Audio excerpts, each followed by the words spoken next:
This is how your 12-team draft should go and how you should draft from each position. All right, so we got a couple of our friends. We're going to be drafting from all 12 spots. So first up, we got Jason with the 101. So let's see what he'll do here. So we got Christian McCaffrey going off in the first spot. No surprise there. CeeDee Lamb, Tyreek Hill, Breece Hall.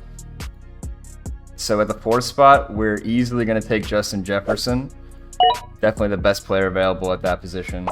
He should definitely be going in the top 4, but it looks like the CPU kind of reached for Breece right there. What are your thoughts on those first 5 picks, Nick? Yeah, Breece not a crazy reach there, and Justin Jefferson a really safe pick. Even with the shaky QB situation, he performed really well last season. Jamar Chase. Jamar Chase. That was the easy pick there.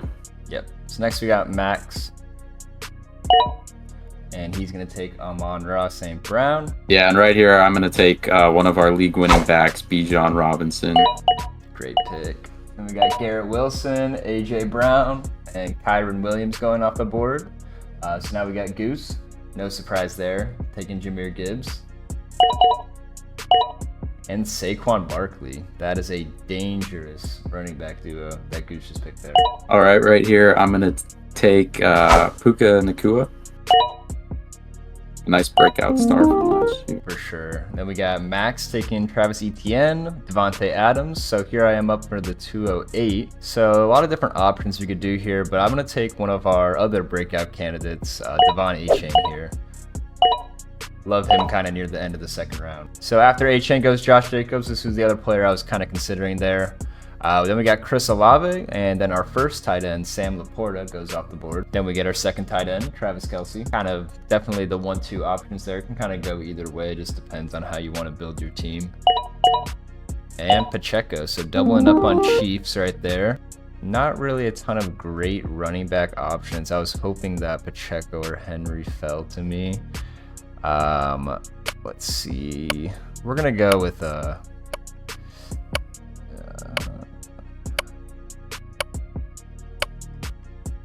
yeah, in this spot, we're going to go with Josh Allen. Oh, they picked Nico Collins for me. Are you an idiot sandwich? Rachaad White right there, a really good pick. That's what I was going to go with. So I guess I'm going to go with Lamar Jackson, who has week-by-week winning potential with his huge games. Good pick right there. We get Cooper Kupp off the board, Samuel, Patrick Mahomes. And we got Goose for 2 picks after he picked those running backs. Got DJ Moore and Stroud. Diggs and Hurts go off the board after Stroud. Yeah, I'm gonna stack up Mark Andrews there. Good pick. Diggs and Collins, both pretty risky picks in my opinions. I think Diggs is on the decline, and Collins was never that number 1 guy when Tank Dell was playing last year. I think it'll be Tank Dell's team. Or, yeah, I think it'll be the number 1 there. Yeah, it'll definitely be an interesting situation to monitor over the course of the season. I don't know if I would have picked Collins there, but that kind of just happened. So we got Pittman going off the board. So now here we are. And I'm going to go out here, and I'm going to pick a guy that I think can definitely break out this season. I'm going to take Malik Neighbors. Love his upside. Kind of sucks that he's on the Giants, but this guy has insane potential. If it wasn't for Marvin Harrison in this draft, he could have easily been the number 1 receiver chosen. So, all right. Really glad to see this guy not go off the board in between my picks. We're going to go with Anthony Richardson, another breakout player that I have on one of my lists. So kind of love this pick right here, and he has huge upside. And then Zay Flowers goes to Max. Zay Flowers, good pick there. I'm going to take Tank Dell here.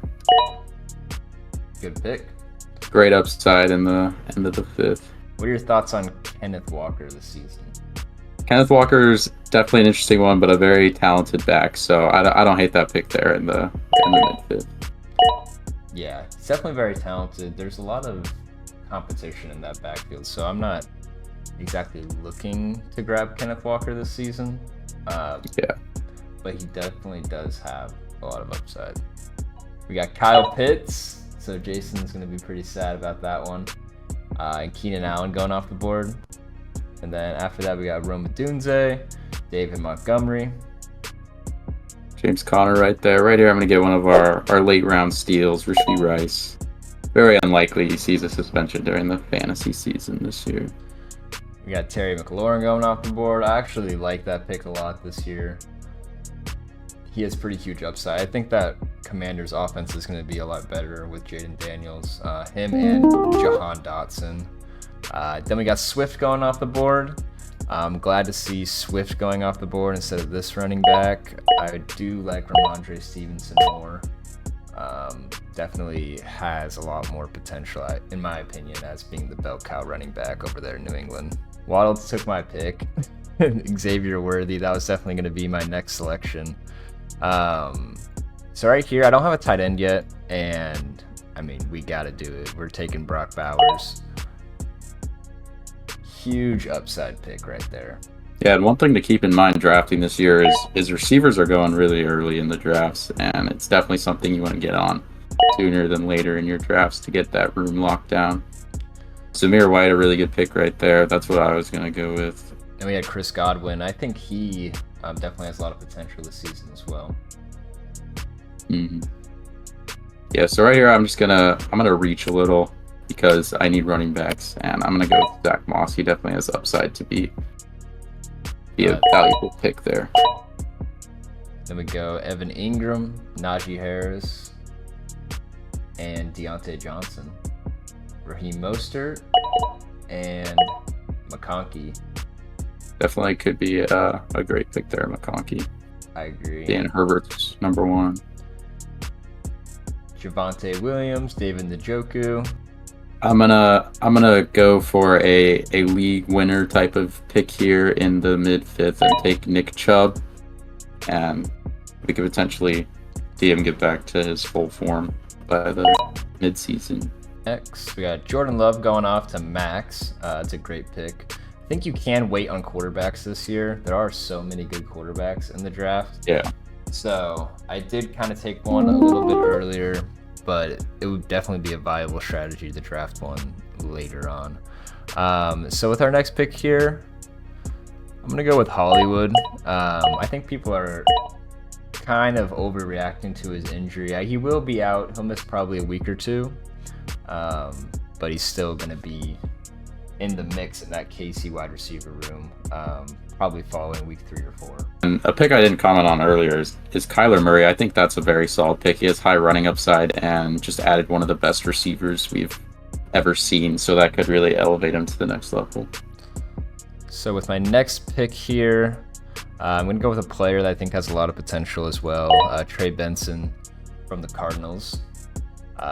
He's backing up James Conner right now, but he could step into that role during the season. And I'm going to go for Curtis Samuel here with high upside to be one of the top targets for Josh Allen this year. Like that pick a lot also. Then we got Caleb going off to Oscar in the 9th round. So I think that's an appropriate place for him to be selected. Definitely wasn't reached on in this draft, so I think that's kind of appropriate. Gus Edwards a solid depth running back there because Harbaugh will give him goal line work. I would be surprised if not. Then Zeke goes off the board. That's a solid pick also. So right here, I'm just gonna kind of handcuff up my Nick Chubb pick earlier and take Jerome Ford. High upside pick there at quarterback. I'm gonna take the other Bengals running back here. I'm gonna take Chase Brown. Definitely potential to be a good late 10th pick. TJ Hawkinson, lots of upside there. It really just depends on his injury. A lot of question marks around that pick. Then we got Goff, Schultz, Lawrence. First kicker goes off the board, and Tucker. We're gonna go for Brandon Aubrey here. We're gonna get our kicker. Yeah, something I like to look a lot for in kickers is just super powered offenses, just offenses that are gonna score the most. So those 3 kickers very appropriate for sure. And another team, the Eagles, Jake Elliott. We got Charbonnet going off. That was a good pick there to kind of handcuff Kenneth Walker. So it's good by Zach. For sure. Tyler Lockett. And then Jake Elliott, Evan McPherson, Cole Kmet. Herbert goes off the board in round 11. which is an appropriate time frame for him. Yeah, no, almost 12th round for Herbert, so he definitely has fallen far from last season. I think I'm going to take Brandon Cooks.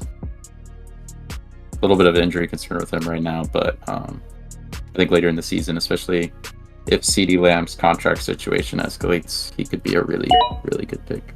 So you kind of do have two decisions when it comes to defenses in fantasy football. Sometimes it is better to just take the most solid one and not have to worry about it. So I'm just going to take the Niners here. And we are doing a pretty shallow draft here just for the video's purpose, but this is a good rough frame of how your draft should be going. Josh Palmer went off there as a great pick. That's who I was kind of looking at with my next pick. I'm going to go with another guy that's kind of a sleeper. I'm going to go with Dontavian Wicks here. I'll take the Ravens defense here in a really good division, but a really, really good defense last year. Oak is a great sleeper pick there.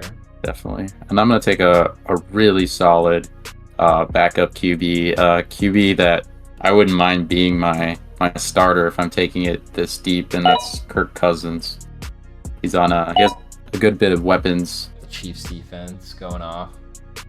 Very solid.